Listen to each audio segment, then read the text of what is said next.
Good morning viewers, north east taxi service থেকে সবাইকে স্বাগতম জানিয়ে আজকে আবারও চলে আসলাম।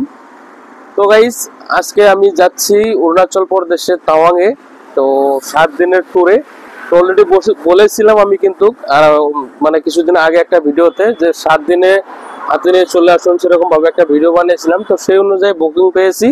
তো আজকে আমি প্রথম যাত্রা করছি আর কি গুয়াহাটি থেকে। তো 7 দিনে কি কি কভার করা যায় সম্পূর্ণভাবে দেখানোর চেষ্টা করব। আশা করি আপনারা খুব ভালো মতো দেখতে পারবেন। তো দেখতে থাকুন, চলুন এবার স্টার্ট করি নর্থ ইস্টের অরুণাচল প্রদেশ। তো আপনারাও যারা আসবেন বলে ভাবছেন, তো আমার স্ক্রিনে দেওয়া নাম্বারে যোগাযোগ করেন। এরকমই আমার থেকে সার্ভিস নিয়ে নর্থ ইস্টের বিভিন্ন জায়গায় ভ্রমণ করেন। তো চলুন এবার রওনা দেই। গেস্ট কোথায় আছে?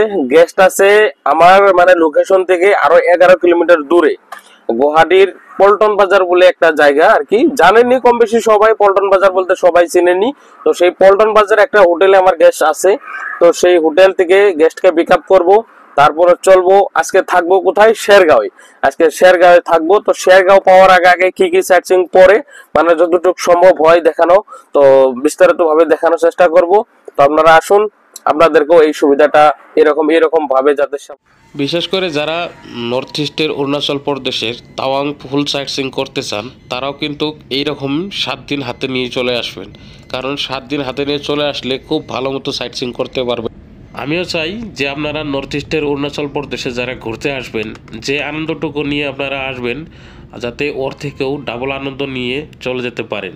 তো সেই অনুযায়ী আমি সবাইকে বলি যে হাতে 7 দিন নিয়ে চলে আসুন, খুব ভালো মতো ভ্রমণ করতে পারবেন। তো চলুন আজকে কতটুকু সাইট সিং করানো যায়, তো দেখি, চেষ্টা করি যতটুকু দেখানো সম্ভব হয় আমি দেখানোর চেষ্টা করব। তো আপনারা দেখতে থাকুন। ফাইনালি হোটেলে পৌঁছে গেলাম। তো এখন গেস্ট আসবে। তো গেস্টে বলছে আরো একটু দেরি হবে আর কি, একটু লেট হবে। মোটামুটি ধরুন 15-20 মিনিট টাইম লেট হবে। তো ওখানে আর কি করবো, 15-20 মিনিট টাইম এখানে অপেক্ষা করছি গেস্ট আসুক, তারপরে চলবো। তো হোটেলটা দেখাতে পাচ্ছি না এবং হোটেলের পাশে গাড়িও দাঁড় করাতে পারছি না। কারণটা হচ্ছে কি, পল্টন বাজারে মেন পয়েন্টে হোটেল নিয়েছে, সেখানে পার্কিং নেই। তো পার্কিং না থাকার জন্য আর কি একটু দূরে দাঁড়িয়ে রয়েছে আর কি। যখন মানে গেস্ট বের হয়ে ফোন করবে, তারপর ওখানে মানে 2 মিনিটের জন্য দাঁড়াবো আর গেস্টকে উঠিয়ে নিয়ে চলে যাবো। তো নালি ওখানে যদি এখন যে দাঁড়িয়ে থাকি তাহলে পুলিশে ফাইন করে দিবে, তো ওখানে দাঁড়ানোটা সম্ভব হবে না। তো আপনারা দেখতে থাকুন। তো অলরেডি আমার গেস্টকে আমি রিসিভ করে এখন চললাম ভৈরবকুণ্ডের দিকে। তো ভৈরবকুণ্ডের দিকে কি কি দেখানো যায় তো দেখানোর চেষ্টা করবো। তো আপনারা ভিডিও স্কিপ করবেন না, দেখতে থাকুন।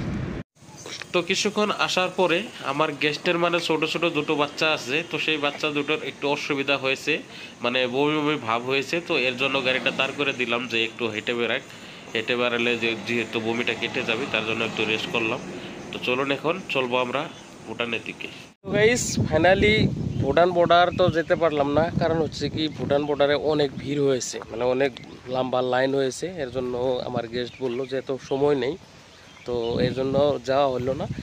তো আমরাও ডাইরেক্টলি আমরা ভুটান বর্ডার যাওয়া হলো না যেহেতু, তো তার জন্য আমরা ভৈরবকুণ্ড পিকনিক প্লেস যেটা সেখানে এসেছি। তো এই যে আমার গেস্ট যাচ্ছে দেখুন। এখন কিন্তু সেরকম ভিড় নেই, মানে জানুয়ারির দিকে যেরকম ভিড় হয় সেই ভিড়টা এখন নাই। তো আজকে একটু ভিড় কম। তো দেখুন একটু মজার ভিউটা একবার দেখুন।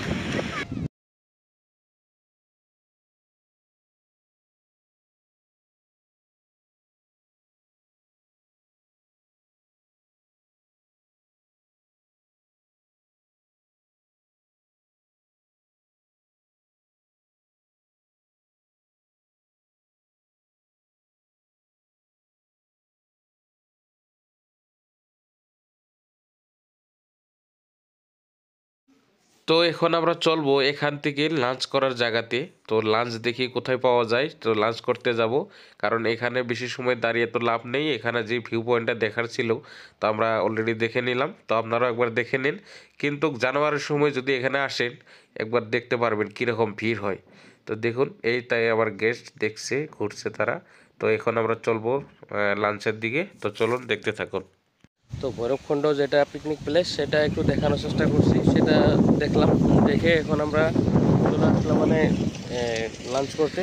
তো লাঞ্চ করে এখন চলবো আমরা শেরগাঁও দিকে। তো বোধহয় আর কি বেশি কিছু দেখাতে পারবো না।